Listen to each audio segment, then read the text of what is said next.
Бирок бул жашоодо мен кандай гана ийгиликке жетишкен болсом, менин атамдын салымы чоң.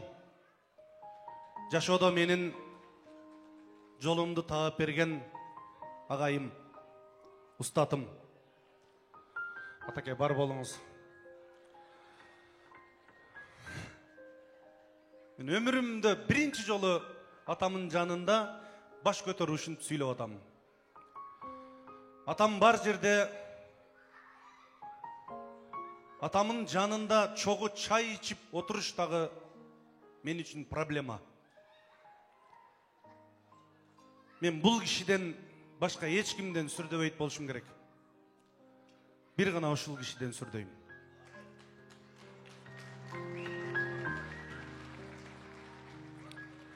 Эл арасында, элдин жакшылыгында кызмат кылып, тойлордо тамада болуп, министрлердин, анча-мынча экс-президенттердин дагы жакшылыктарында кызмат кылганбыз. Бирок мен алардын алдында эч качан сүрдөгөн эмесмин. Атамдай сүрдүү, атамдай сулуу, атамдай улуу мен үчүн эч ким жок.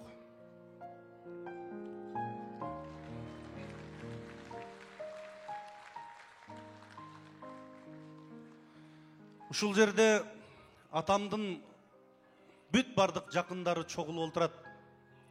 Ошолордун бардыгы менин дагы жакындарым. Атам болбосо, мен силер менен араңарда жүрөт белем, же силерди тааныйт белем, аны бир гана Кудай билет. Бардык нерсени жолго салып, бүт бардыгын үйрөткөн сизсиз ата. Бир киши 120-га чыгыптыр. Балдары, неберелери, чебере кыбыралары чогулуп алып, дүңгүрөтүп той бериптир. 120 жаш арын келе насип этип аткан жок. Биздин атабызга насип этиптир.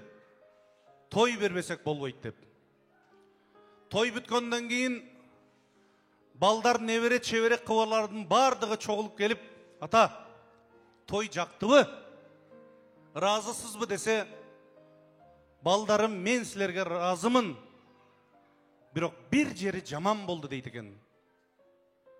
Эмнесин туура эмес кылып алдык?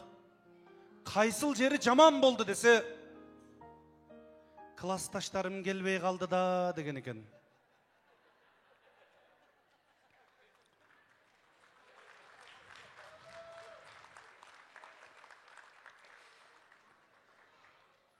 Атакем, ылайым, ошол 120-дан ашсын. Бирок Кудайым өмүр берип, ден соолук берип турса, балдарыңыз ошол күндө дагы дүңгүрөтүп той берели. Бирок ошондо жаман болду да деген сөзүңүздү укпай, ушул жерде отурган аяш ата, аяш энелерим, жакындарыңыздын бардыгы чогуу бололу тугандар.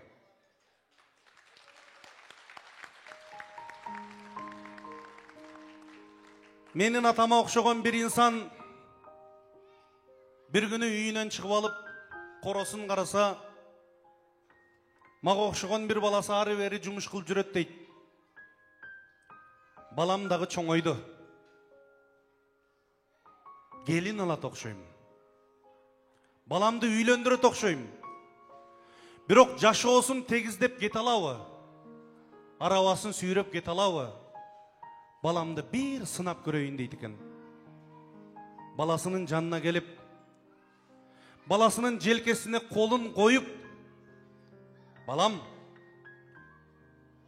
бул дүйнөдөгү эң кыйын адам ким деп сурайт. Баласы атасына карап жылмайып, мен кыйынмын ата дейт. Атасы түшүнбөй калат. Мен турсам өзүнү кыйынмын деди дейт. Же балам түшүнбөй калдыбы деп кайра сурайт. Балам, бұл дүйнөдөгү ең кыйын, ең күчтүү адам ким дейт?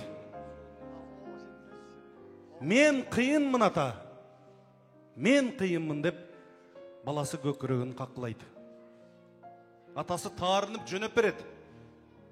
7-8 кадам аттагандан кийин үмүт менен акыркы жолу сурап көрөйүн дейт. Балам, акыркы жолу сурап атам.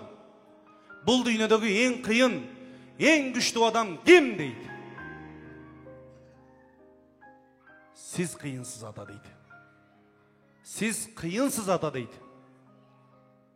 Азыр эле мен суроо бергенде мен кыйынмын деп көкөрөгүңдү каккылап атпадың беле десе, атаке, ал суроону бергенде сиз менин жанымда элеңиз. Колуңуз менин желкемде турат эле.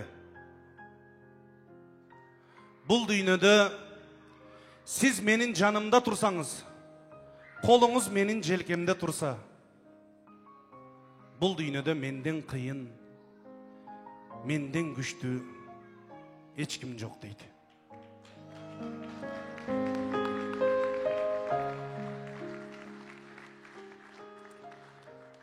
Атакем, Кудайым сизге өмүр берсин, ден соолук берсин.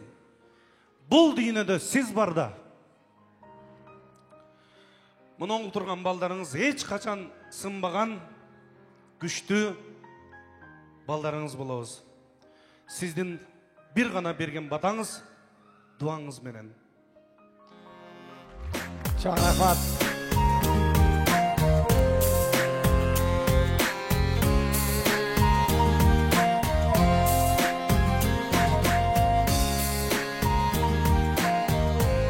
Рахмат. Үйлөбаңыздар, кудалар деле жакшы кишилер экен.